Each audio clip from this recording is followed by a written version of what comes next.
आश्रम। मकर संक्रांति का मेला लगा है प्रयाग में और साधु संतों का मेला है, बड़ी भीड़ जमा है, लेकिन जाग बलिक मुनि परम विवेकी भरद्वाज राखे।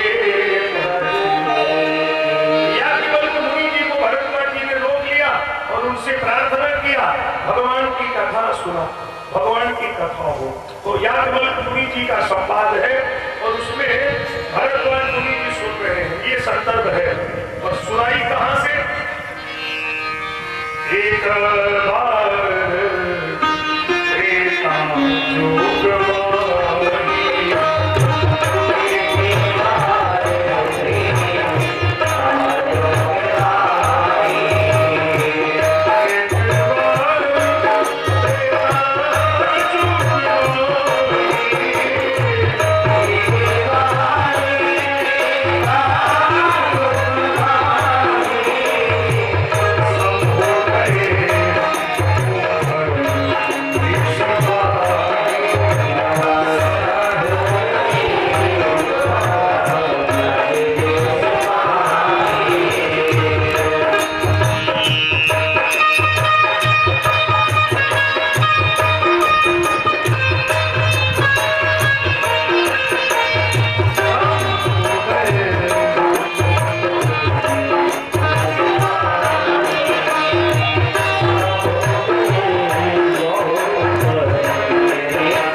अकेले ही जा रहे हैं, नहीं, संग सती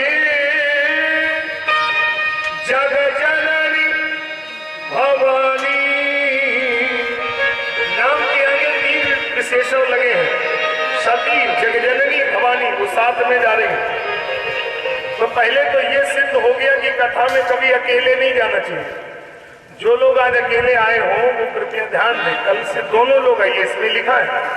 नहीं, हम मन एक बात बता रहे हैं, जैसे जो पति अकेले आए हैं, पति थे वो देवी जी को कल से लेके आए, और जो मान लो देवी अकेली आई वो अपने देवता को बोलेगी भैया महाराज जी ने बोला है कि दोनों लोगों को आना है, अकेले थोड़ी आना चाहिए, उसमें बात है ना।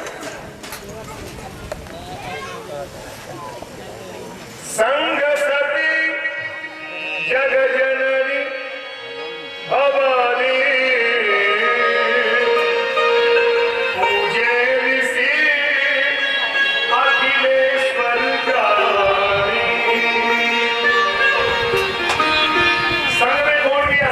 जगजननी भवानी, 3 विशेषण लगे हैं। और कुंभज ऋषि ने अखिलेश समझ करके पूजा की और दोनों लोगों को ऊपर बिठा दिया और नीचे बैठ करके कुंभज ऋषि कथा सुनाने लगे। अब इसमें बड़ा समझने लायक विषय है कि सुनाने वाला बैठा है नीचे और सुनने वाला बैठा है ऊपर। अगर होना क्या चाहिए? सुनाने वाला ऊपर बैठता है, सुनने वाला नीचे बैठता है, ये नियम है। यद्यपि बात जो स्थिति है उसमें सुनने वाला ही बड़ा है। आप किसको बड़ा मानते हैं?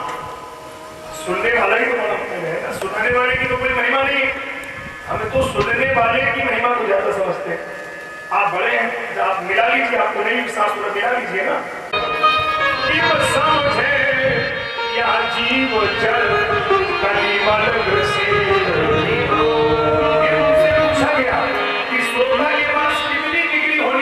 तो वक्ता के पास डिग्री नहीं बताई, वक्ता की डिग्री नहीं लिखी, लेकिन श्रोता की डिग्री लिख दी। श्रोता में इतनी डिग्री होती है, श्रोता सुमति सुशील सुचि कथा रसिक हरिदास। और यदि ऐसा डिग्री धारक श्रोता किसी पंडाल में बैठा हो तो फिर वक्ता की हिम्मत ही नहीं है कि कुछ बचा के ले जाए। पाए उमा अति गोप्य सज्जन कर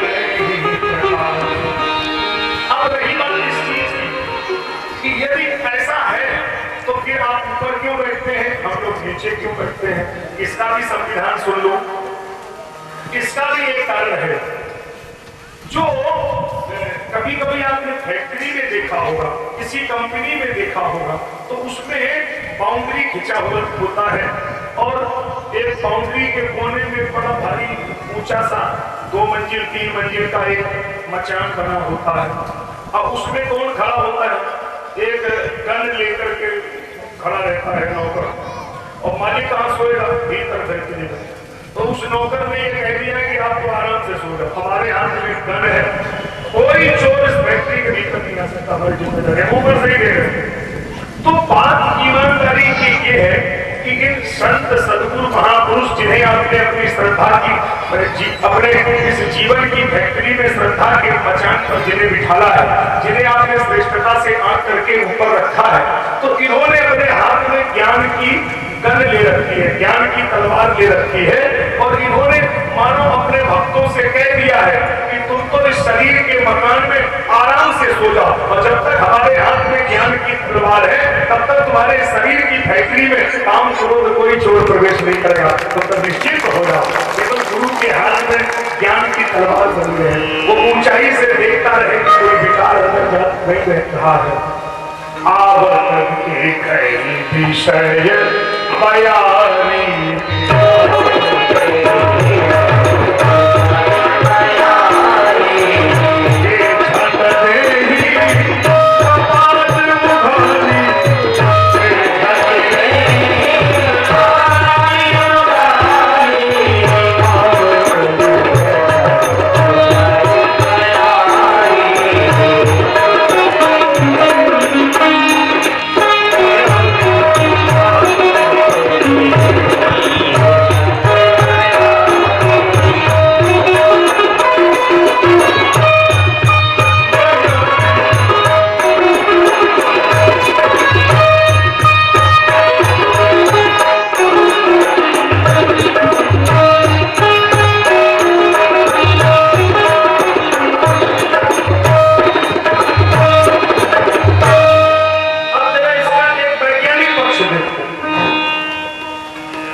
अब ये वैज्ञानिक पक्ष देखो, ये इस विषय का वैज्ञानिक पक्ष है कि अगर एक बोतल भरी हो एक बोतल खाली हो, दोनों बोतल का साइज 200 ml ही है, दोनों बोतल देखने में एक जैसी ही लग रही है, लेकिन एक बोतल भरी है एक खाली है। अब खाली बोतल कहे कि हम तो तुम्हारे ही जैसे हैं, हम तो तुम्हारी बराबर रहेंगे, तो वो बराबर तो रह सकती है, लेकिन है खाली की खाली।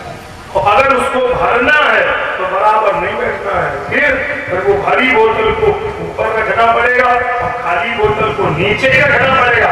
अप से डाउन होगा, डाउन से अप नहीं होगा। ये तो वैज्ञानिक सिद्धांत है। जो ज्ञान से भक्ति से भरे हैं, अगर हमें भी भरना है तो देखने में तो वो भी हमारी जैसे लग रहे हैं, लेकिन उनके बराबर बैठ के ट्रांसफर नहीं होगा, हमें उनके नीचे बैठ के ही भरना पड़ेगा। ये उसका वैज्ञानिक पक्ष है। इसलिए ये सुनाने वाले ऊपर बिठाने जाते हैं, सुनने वाला नीचे ही बैठेगा।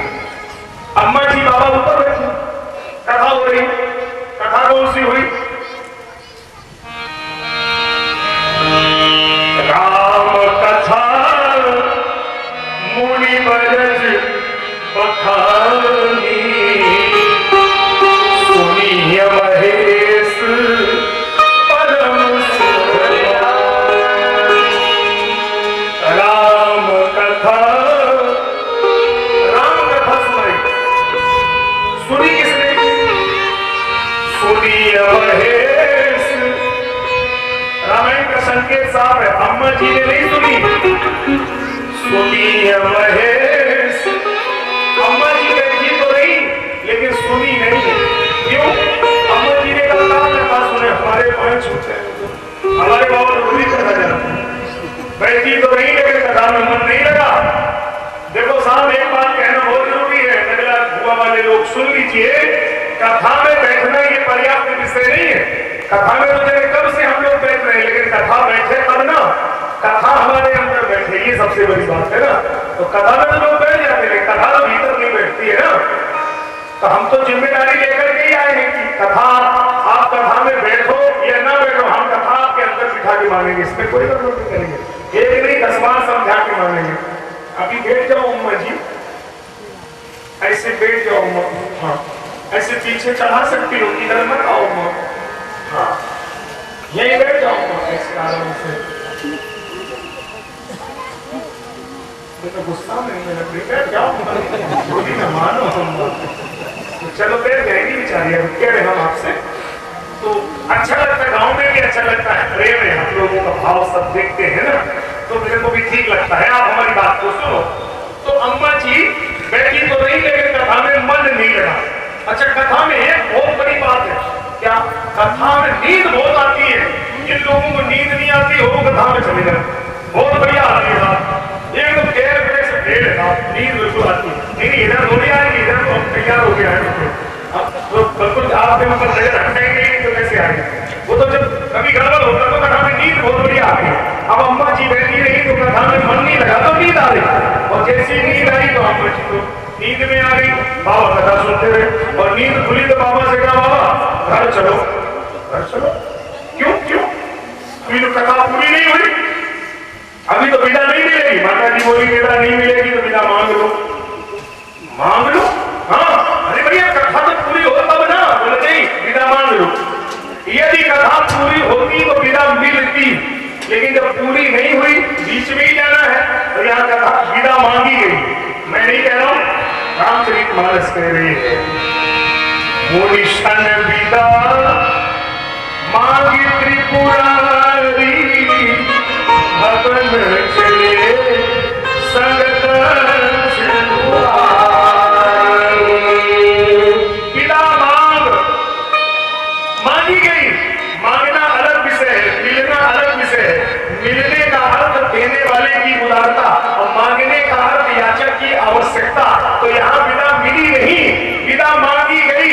और देखो 3 विशेषण लगे थे जब माता जी चली, उठाइए पीछे से देखो 3 विशेषण। संग में कौन जा रहा था? संग सती जगजननी भवानी, सती जगजननी भवानी। और जैसे ही कथा में मन नहीं लगा तो संबोधन निकल गया, बोले भवन चले संग ताक्ष कुमारी। गोस्वामी जी ने नाम भी उपयुक्त नहीं समझा, ताक्ष कुमारी संबोधित किया। गोस्वामी जी से कहा ये क्या कर रहे हैं आप? आपने पहले सती कहा, जगजननी भवानी कहा, अब आप इनको ताक्ष कुमारी क्यों बोलते हैं? गोस्वामी जी बोले मेरा संबंध किसी व्यक्ति से नहीं है, फिर मेरा रिश्ता, मेरा संबंध, मेरे जीवन का मानक एक है, जाके प्रिय नारा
मेरे तन को चाव। लेकिन जब इनका कथा में मन नहीं लगा तो मैंने इनको ताक्ष कुमारी कह दिया। लेकिन ये बात कैसे मान ली जाएगी कथा में मन नहीं लगा?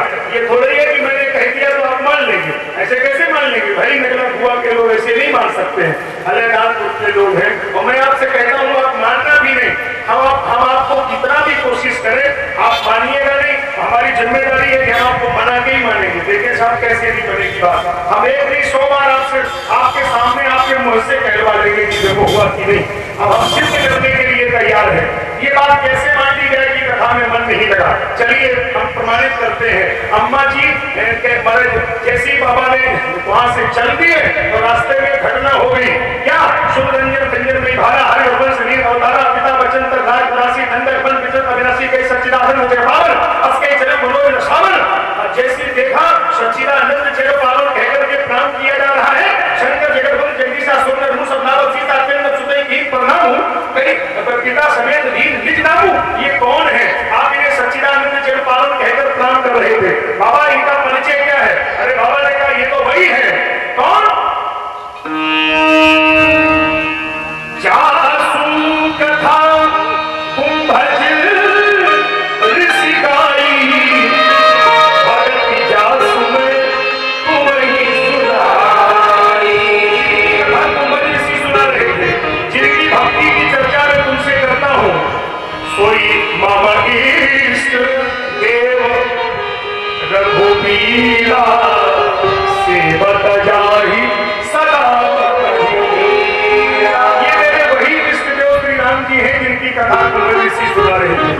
अम्मा ने सुनी होती तो बात खत्म हो जाती। जब सुनी नहीं तो अपने पति की बात पर विश्वास नहीं हुआ, विश्वास ही नहीं हुआ और बहस इस बात की कर रही ये सच्चिदानंद भगवान है। हाँ, ये सच्चिदानंद भगवान यही है। हमें तो नहीं लगा, क्यों? ये सच्चिदानंद भगवान ऐसे ही होते। सच्चिदानंद भगवान पत्नी